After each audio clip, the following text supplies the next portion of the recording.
Hi hello friends, എല്ലാ കൂട്ടുകാർക്കും മൗനരാഗത്തിന്റെ പുതിയൊരു റിവ്യൂയിലേക്ക് സ്വാഗതം. അങ്ങനെ നമ്മുടെ സരയു ആണെങ്കിൽ കിരണിനെ തട്ടിയെടുക്കാനുള്ള എല്ലാ വഴികളും ചിന്തിച്ചുകൊണ്ട് നടക്കുകയാണ്. അതേ സമയത്താണെങ്കിൽ മനോഹറിന്റെ കത്ത് വീണ്ടും കിരണിനെയും കല്യാണിയെയും തേടി എത്തുന്നുണ്ട്. അങ്ങനെ ആ സമയത്ത് കുഞ്ഞിനെ കാണണമെന്നൊന്നല്ല അവൻ ആ കത്തിൽ പറയുന്നത്.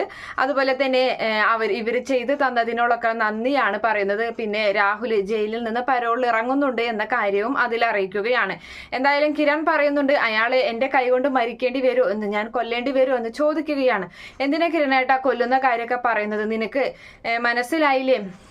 അവൻ മനോഹർ പറഞ്ഞത് ജയിലിൽ വെച്ചിട്ട് നമ്മളോടുള്ള പകയൊക്കെയാണ് അവൻ അവിടെ ചർച്ച ചെയ്യുന്നത്. അതുകൊണ്ട് നമ്മളോട് ഇപ്പോഴും അവർക്ക് ദേഷ്യമുണ്ട്, നീ സൂക്ഷിക്കണം കേട്ടോ എന്നൊക്കെ ഇങ്ങനെ കിരണോ കല്യാണിയോട് പറഞ്ഞു കൊടുക്കുകയാണ്.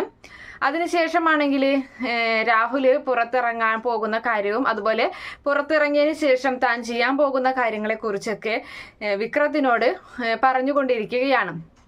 അതിനുശേഷമാണെങ്കിൽ കല്യാണി കുഞ്ഞിനെയൊക്കെ കാണിച്ചതിന് ശേഷം പിന്നെ വീണ്ടും സരയു കല്യാണിയുടെ ഓഫീസിലേക്ക് തന്നെ വരികയാണ്. അങ്ങനെ കല്യാണിയോട് സരയു പറയുന്നുണ്ട്, കല്യാണി, എനിക്ക് നിന്നോട് യാതൊരു തരത്തിലുള്ള ദേഷ്യവെറുപ്പൊന്നുമില്ല. പക്ഷേ നീ ഒന്ന് ആലോചിച്ച് നോക്കിയേ, എന്നെ വെറുക്കുന്ന, എന്നെ ചതിച്ച ഒരുത്തനെ, ഞാൻ വെറുക്കുന്ന ഒരുത്തനെ, എൻ്റെ കുഞ്ഞിനെ അച്ഛനായി അവൻ പറയുന്നത് തന്നെ എനിക്ക് ഇഷ്ടമല്ല, അവന് എൻ്റെ കുഞ്ഞിനെ കാണിക്കുക എന്ന് വെച്ച് കഴിഞ്ഞാൽ അതെനിക്ക് ഉൾക്കൊള്ളാൻ പറ്റില്ല, എനിക്ക് സഹിക്കാൻ പറ്റാത്തൊരു കാര്യമാണ്. അങ്ങനെ ഒരുത്തനെയാണ് നീ ഈ കുഞ്ഞിനെ കാണിക്കാൻ കൊണ്ടുപോയത്. അതുകൊണ്ട് ഞാൻ പറയുന്നതിലും ചെയ്യുന്നതിലും ദേഷ്യം കാണിക്കുന്നതിലൊക്കെ നിനക്ക് തോന്നുന്നുണ്ടോ, ശരിയാണോ തെറ്റാണോ എന്നൊക്കെ തോന്നുന്നുണ്ടോ എന്ന് ചോദിക്കുകയാണ്. അപ്പൊ ആ സമയത്ത് കല്യാണി പറയുന്നുണ്ട്, ഒരിക്കലും ഇല്ല സരയു, തെറ്റ് തന്നെയാണ് ഞങ്ങൾ ചെയ്തത്. എന്തായാലും ഇനി ഞാനും കിരണേട്ടനും ഒരു കാര്യം തീരുമാനിച്ചിട്ടുണ്ട്. എന്ത് വന്നാലും ഒരു കാരണവശാലും കുഞ്ഞിനെ ഇനി അവന് കാണിക്കില്ല. അത് ഞങ്ങൾ തീരുമാനിച്ചിട്ടുള്ള, നിങ്ങളുടെ കൂടെ തന്നെ ഉണ്ടാകും ഞങ്ങൾ എന്നിങ്ങനെ പറയുകയാണ്. അങ്ങനെ മനസ്സിൽ സരയു കല്യാണിയെ കുറ്റപ്പെടുത്തുന്നുണ്ട്. ഇവൾ എന്തൊക്കെ പറഞ്ഞു കഴിഞ്ഞാലും നിന്നൊരിക്കലും എനിക്ക് സ്നേഹിക്കാൻ പറ്റില്ല എന്നൊക്കെ മനസ്സിൽ ഇങ്ങനെ പ്രാഗിക്കൊണ്ട് നിൽക്കുകയാണ് സരയു. അങ്ങനെ അതിന് ശേഷമാണെങ്കിലും ഈ പറയുന്ന രാഹുൽ പുറത്തിറങ്ങുകയാണ്. രാഹുൽ പുറത്തിറങ്ങിയിട്ട് ആദ്യം തന്നെ കാണുന്നത് തൻ്റെ മകളെ തന്നെയാണ്. മകളെ വിളിച്ചിട്ട് കാണണമെന്ന് ആവശ്യപ്പെടുകയും അങ്ങനെ അവരൊരു ഭാഗത്ത് ഒരു സ്ഥലത്ത് ഒന്നിച്ചു കൂടുകയും ചെയ്യുന്നുണ്ട്. അങ്ങനെ ആ സമയം രാഹുൽ പറയുന്നുണ്ട്, ഞാൻ എന്തായാലും തിരിച്ച് ജയിലിലോട്ട് പോകുന്നതിന് മുമ്പ് മോളെ, നിന്റെ ആഗ്രഹമായിട്ടുള്ള ഏറ്റവും വലിയൊരു കാര്യം അത് നടക്കണം. അതിന് ഏറ്റവും വലിയ തടസ്സം എന്ന് പറയുന്നത് ആ കല്യാണിയാണ്. ആ കല്യാണിയെ ഞാൻ ഇല്ലാതാക്കും. അത് ഞാൻ മോൾക്ക് കാണിച്ചു തരാം. അവളുടെ മരണം എൻ്റെ കൈകൊണ്ടാണ്. ഞാൻ പോകുന്നതിന് മുമ്പ് അവളെ കൊല്ലും, എന്നിട്ട് ഞാൻ ജയിലിൽ പോകും. എനിക്ക് യാതൊരുവിധ പ്രശ്നവുമില്ല. എന്തായാലും എനിക്ക് ജയിൽ ശിക്ഷ ഉള്ളതാണ്. അപ്പൊ അവളെ കൊന്നു കഴിഞ്ഞാൽ അത് എനിക്ക് കൂടിപ്പോയ തൂക്കുകയറ് കിട്ടും, അത്രയല്ലേ ഉള്ളൂ. എന്നാലും എൻ്റെ മോളുടെ ഭാവിയുടെ സുരക്ഷിതമായിരിക്കുമല്ലോ. കിരൺ എന്തായാലും മോളെ സ്നേഹിച്ചു തുടങ്ങും, അതിനുള്ള കഴിവ് മോൾക്കുണ്ട്. അപ്പോൾ അവൻ്റെ കുഞ്ഞിനും നിന്റെ കുഞ്ഞിന് അമ്മയുമാകും അച്ഛനുമാകും. അതുകൊണ്ട് ഞാൻ അതിനുള്ള തീരുമാനങ്ങൾ എടുത്തിരിക്കുകയാണ് എന്ന് പറയുന്നുണ്ട്. അപ്പൊ സരയു പറയുന്നുണ്ട്, എനിക്ക് അവളെ കൊല്ലണമെന്ന് ആഗ്രഹമൊന്നുമില്ല, പക്ഷേ എനിക്കിപ്പോൾ എൻ്റെ ജീവിതത്തിൽ തടസ്സം എന്ന് പറയുന്നത് അവള് തന്നെയാണ്. അച്ഛൻ്റെ ഇഷ്ടം പോലെ എന്താണെന്ന് വെച്ചാൽ ചെയ്തോ, ഞാൻ അച്ഛൻ്റെ കൂടെ തന്നെ നിൽക്കുമെന്ന് സരയു പറയുകയാണ്.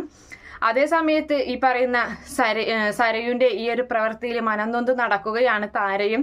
താര ഒരാളോട് ഈ ഒരു കാര്യം പറയാൻ പറ്റാത്ത ഒരു മാനസികാവസ്ഥയിൽ ഇങ്ങനെ നടക്കുകയാണ്. അവളെ ഭീഷണിപ്പെടുത്തിയിട്ടുണ്ട്. എന്തായാലും നമ്മുടെ ശാരിയാണെങ്കിൽ മകളുടെ കൂടെ തന്നെയാണ് നിൽക്കുന്നത്, മകളുടെ ഇഷ്ടത്തിനൊപ്പം തന്നെയാണ് നിൽക്കുന്നത്. പിന്നെ കിരൺ എന്തായാലും താരയെ കാണുന്നുണ്ട്. എന്താ ആൻറ്റി, മനസ്സിൽ എന്തെങ്കിലും വിഷമങ്ങളുണ്ടെങ്കിൽ പറയും എന്നൊക്കെ പറഞ്ഞ് എന്തായാലും അച്ഛനെയും അമ്മയെയും കാണാൻ വേണ്ടി മുകളിലേക്ക് പോവുകയാണ്. താര അവനോടൊന്നും പറയുന്നില്ല. അങ്ങനെ മുകളിലേക്ക് ചെന്നതിന് ശേഷം അച്ഛനോടും അമ്മയോടും പറയുന്നുണ്ട്, ഇങ്ങനെ മനോഹറിന്റെ കത്ത് ഞങ്ങൾക്ക് വന്നായിരുന്നു. സരയു അറിയണ്ട കത്ത് വന്നതൊന്നും. അവള് അതിലെഴുതിയിട്ടുണ്ടായിരുന്നു ഈ പറയുന്ന സരയുവിൻ്റെ അച്ഛൻ ജയിലിൽ നിന്ന് പരോളിൽ ഇറങ്ങുന്ന കാര്യം. അങ്ങനെ അയാൾ പുറത്തിറങ്ങിക്കഴിഞ്ഞാൽ അയാൾ ഒരിക്കലും ഞങ്ങളെ ജീവിക്കാൻ അനുവദിക്കില്ല. അതിനുവേണ്ട കാര്യങ്ങൾ അയാൾ ചെയ്യും. പിന്നെ സരയുവിന് ഈ പറയുന്ന അച്ഛന് ഒരുപാട് ദേഷ്യമാണ് ഇപ്പോൾ ഈ സാഹചര്യത്തിൽ. അവളുടെ ജീവിതം തകർത്തത് ഇയാളൊക്കെ കൂടിയിട്ടല്ലേ. അതായത് ഈ പറയുന്ന ഇവളുടെ അച്ഛൻ തന്നെയല്ലേ ഈ മനോഹറിനെ കണ്ടെത്തി കൊടുത്തത് സരയുവിന്. അതുകൊണ്ട് സരയുവിന് അയാളെ ഇപ്പോൾ ഇഷ്ടമൊന്നുമല്ല എന്ന് പറയുന്നുണ്ട്. പക്ഷെ ആ ഒരു ധാരണയൊക്കെ തെറ്റായിരുന്നു എന്ന് പിന്നീടായിരിക്കും മനസ്സിലാക്കാൻ പോകുന്നത്. അങ്ങനെ കിരൺ പറയുന്നുണ്ട് സരയുവിന് ഇപ്പം നല്ല മാറ്റമുണ്ട്, ജോലിക്കാര്യത്തിലൊക്കെ നല്ല രീതിയിൽ ശ്രദ്ധിക്കുന്നുണ്ട്, പിന്നെ അവൾക്ക് വേണ്ട കാര്യങ്ങളൊക്കെ ചെയ്തു കൊടുക്കണം. ഇനി മനോഹരമായിട്ട് യാതൊരു കോണ്ടാക്റ്റോ അല്ലെങ്കിൽ കുഞ്ഞിനെ കാണിക്കാൻ വല്ലതും പറഞ്ഞു കഴിഞ്ഞാൽ അതിനൊന്നും ഞങ്ങൾ ചെയ്തു കൊടുക്കില്ല, അത് ഞങ്ങൾ തീരുമാനിച്ചിട്ടുള്ളതാണ്, ഞാനായാലും കല്യാണി ആയാലും. ഇനി സരയുവിന് എന്ത് ആവശ്യമുണ്ടെങ്കിലും ഞങ്ങൾ കൂടെ ഉണ്ടാകും എന്നൊക്കെ ഇങ്ങനെ പറഞ്ഞു കൊടുക്കുകയാണ്. അതുപോലെ തന്നെ ഈ കേസിനെ കുറിച്ചും പറയുന്നുണ്ട്. ആ CI കേസ് വിടാൻ ഉദ്ദേശിച്ചിട്ടില്ല, അത് ഇവനെ മാറ്റി നിർത്തിയിട്ടാണ് പറയുന്നത്. ചന്ദ്രസേന അച്ഛനെ മാറ്റി നിർത്തിയിട്ടാണ് സംസാരിക്കുന്നത്. എന്തായാലും അച്ഛൻ ഇതിൽ എന്തെങ്കിലും ചെയ്യാൻ പറ്റുമോ എന്നറിയില്ല, എന്തായാലും അറസ്റ്റ് ചെയ്യണമെങ്കിൽ ചെയ്യട്ടെ, കുഴപ്പമില്ല എന്ന് പറയുന്നുണ്ട്.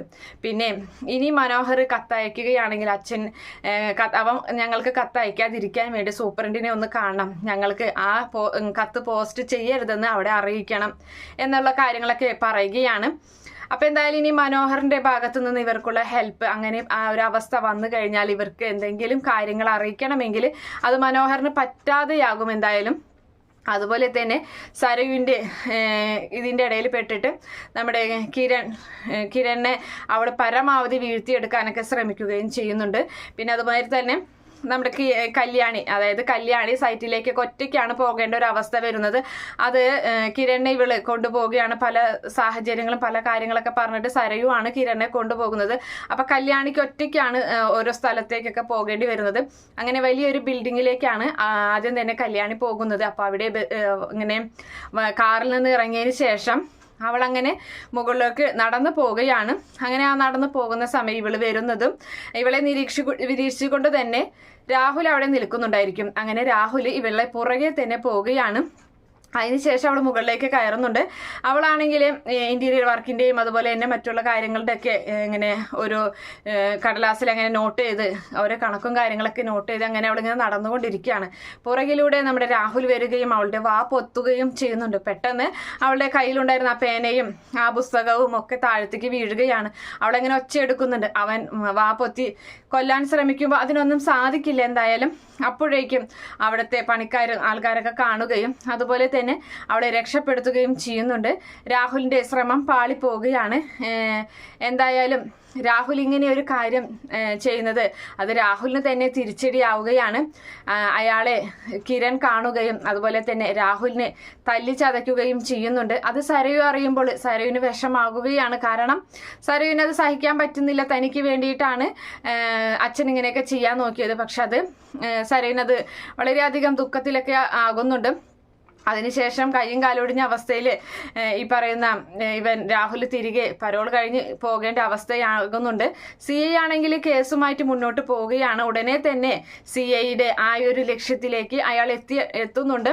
എന്തായാലും താനാണ് ഗംഗയെ കൊന്നത് എന്നുള്ള ഒരു തെറ്റിദ്ധാരണ CI തന്നെയാണ് കിരണ് അറിയിച്ചു കൊടുക്കുന്നതും കാണിച്ചു കൊടുക്കുന്നതും. കാരണം യഥാർത്ഥ കുറ്റവാളി കണ്ടെത്തുകയാണ് CI ചെയ്യുന്നത്. ആ കമ്പി കൊണ്ട് ഗംഗപ്രസാദിനെ തല്ലിയത് ആരാണെന്നും അതുപോലെ തന്നെ അയാളെ പുറത്തേക്ക് ഇപ്പൊ മറിഞ്ഞിരിക്കുന്ന ആ കൊലയാളിയെ പുറത്തു കൊണ്ടുവരുന്നതൊക്കെ CI ആണ്. എല്ലാവരും അവനെ കണ്ട് ഞെട്ടിപ്പോകുന്ന ഭാഗമൊക്കെയാണ്.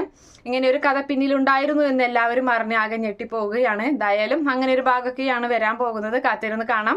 ഈ റിവ്യൂ ഇഷ്ടപ്പെടുകയാണെങ്കിൽ ഈ ചാനൽ ഒന്ന് സബ്സ്ക്രൈബ് ചെയ്ത് സപ്പോർട്ട് ചെയ്യുക. Okay friends, bye, thank U.